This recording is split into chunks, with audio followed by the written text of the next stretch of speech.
इस वक्त की एक और बड़ी खबर, पटियाला हाउस कोर्ट ने राहुल गांधी और सोनिया गांधी को समन जारी किया है। राहुल और सोनिया गांधी को नेशनल हेराल्ड केस में सुब्रमण्यम स्वामी की अर्जी पर समन जारी किया गया है।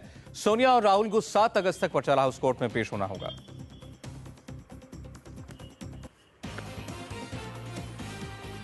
उन्होंने नेशनल हेराल्ड की 2000 करोड़ की संपत्ति को हड़प किया है, फ्रॉड से किया है, चीटिंग से किया है, विश्वासघात से किया है और ये अपने लाभ के लिए किया है। तो इसीलिए ये आरोपी बनते हैं और ब्रीच ऑफ ट्रस्ट के अनुसार इनको आजीवन कारावास भी मिल सकती है या 7 साल की सजा भी मिल सकती है। कौन सी धाराएं अपने पिटीशन? IPC 406, IPC 409 और 420। सर अगर 7 अगस्त 420 तो जानते हो, लेकिन काफी लंबे समय से आप इस मैटर को लड़ रहे थे। 2001 से, क्योंकि दस्तावेज मांग रही थी ना मैजिस्ट्रेट, तो एक एक दस्तावेज मांग रही सर थी। कब इन लोगों ने ये पैसे ट्रांसफर किया था और कब इन लोगों का पूरा डील हुआ था? ये डील 2012 को हुआ। लेकिन सर इसको लेकर कई महत्वपूर्ण अटकलें भी लगाई जाती है। अब सोनिया गांधी के जैसे पासपोर्ट भी जब्त किया जाएगा, क्या उन दोनों जब किया नहीं किया अभी किया जाएगा? वो विदेश जाने के लिए कहेगी तो हम निश्चित तौर पर कहेंगे। सभी को एज एन अक्यूज्ड समन किया गया। हाँ, अक्यूज्ड। और सर जो पैसा कहाँ से, बाहर की फंडिंग थी या बाहर इन्होंने? नहीं, इन्होंने कांग्रेस पार्टी की खजाना को लूटा है और फिर कर्जा को, जो कर्जा लेकर के ये सारा जो पड़ी हुई कर्जा थी, यानी ऋण पड़ी हुई थी, उसको माफ करने के लिए इन्होंने कांग्रेस पार्टी से पैसा लेकर मुक्त कराया अपने को।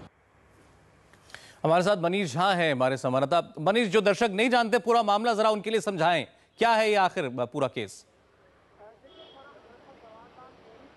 देखिए सौरभ, दरअसल जवाहरलाल नेहरू के समय में नेशनल हेराल्ड न्यूज़पेपर छापना शुरू हुआ था और इसके लिए एसोसिएट जर्नल लिमिटेड के नाम से एक ट्रस्ट की स्थापना हुई थी।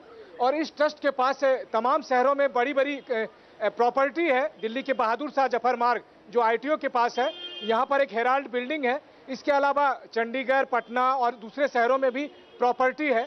लेकिन 2008 में इस ट्रस्ट का कहना यह था कि वो 90 करोड़ के घाटे पर चल रही है। अब ये हुआ कि 2010 में, नवंबर 2010 में एक यंग इंडियन नाम से एक कंपनी का गठन किया गया। इस कंपनी में राहुल गांधी और सोनिया गांधी के 38% शेयर थे। इसके अलावा मोतीलाल वोरा के शेयर थे, जो कि कांग्रेस के ट्रेजरर भी हैं। और अगले महीने यानी कि दिसंबर 2010 में इस कंपनी ने यह तय किया कि हम AJL, जो कि नेशनल हेराल्ड का मेन ट्रस्टी होता था, उसके सारे लोन हम चुकाएंगे और लेकिन उसकी सारी प्रॉपर्टी हमारी हो जाएगी, यानी यंग इंडियन कंपनी की हो जाएगी अगर वो नेशनल हेराल्ड की प्रॉपर्टी का लोन अपने माथे पर ले ले। तो 90 करोड़ का लोन कांग्रेस पार्टी के फंड से यंग इंडियन ने अपने माथे पर ले लिया और साथ ही नेशनल हेराल्ड का जो ट्रस्ट था उसको 50 लाख रुपया एक्स्ट्रा दिए। अब बात यहाँ पर यह आती है कि नेशनल हेराल्ड का जो ट्रस्ट है उसके पास करीब 2000 करोड़ की प्रॉपर्टी थी, जिसको सिर्फ 90 करोड़ रुपए में यंग इंडियन नाम की कंपनी ने अपने नाम पर कर लिया और उसी प्रॉपर्टी को तुरंत फिर किराए पर लगा दिया गया और 60 लाख रुपए पर मंथ की आमदनी होने लगी। तो आरोप यह लगा कि सोनिया गांधी, राहुल गांधी, मोतीलाल वोरा, सैम पित्रोदा और ऑस्कर फर्नांडिस और सुमन दुबे, इन 6 लोगों ने मिलकर एक ट्रस्ट का जो पब्लिक मनी था उसको अपने फायदे में अपने नाम पर कर लिया और उसके पैसे कांग्रेस पार्टी के फंड से यूज किए गए। इसके लिए और वो कर्ज कांग्रेस पार्टी को ना चुकाया गया और ना उसके बारे में बात की गई और अब ये दोनों को समन जारी हुआ है। बहुत बहुत शुक्रिया आपका मनीष, तफसील से बताने के लिए।